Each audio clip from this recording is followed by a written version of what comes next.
About the year 2000, something dramatic happened. You know, they say in my tradition, it takes a long time for the fruit to ripen, and then when it's ripe, it falls. So in 2001, the fruit fell.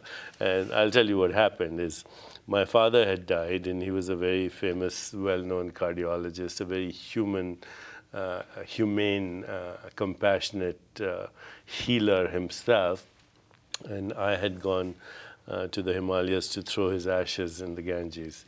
And I happened to go to a temple where they kept records of our ancestors. And so, you know, I saw letters from my father when he had brought the ashes of his parents, and letters from my grandfather and great-grandfather. And I asked this man, the priest, how long have you been keeping the records? And he said, well, we've been keeping them since the time of Alexander the Great. And if you go down to the basement, we have records in Greek and Macedonian. And I started to do a little calculation in my head. You know, if you go back 50 generations, that's literally trillions of people that lived, loved, made love, and suffered and died. And if one of them was missing or not in the mood, I wouldn't be here. So, you know, I was totally awestruck by the mystery of my own existence, that I should be perpetually surprised that I exist. And if I'm not perpetually surprised that I exist, I shouldn't be here. I mean, that gratitude was overwhelming for me at that moment, also the question of identity. But then this priest did something very dramatic. Before we threw the ashes into the river, he said, why don't you write a letter to your children, because one day they'll bring your ashes here.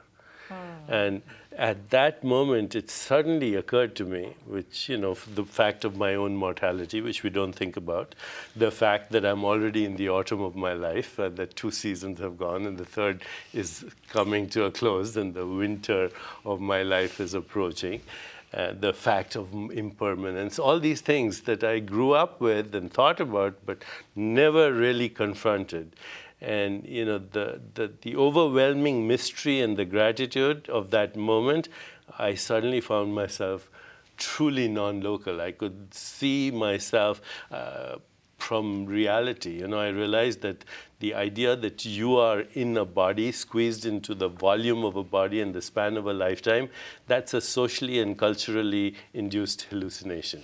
Okay, you are something much more mysterious, much more eternal, much more immutable, transcendent. And I experienced that, and I saw that there was a Deepak Chopra there, but he was a transient role I had taken on. Like a great Shakespearean actor, one day you're Hamlet and Julius Caesar or whatever. It's my destiny to play an infinity of roles, but I'm not the roles I'm playing.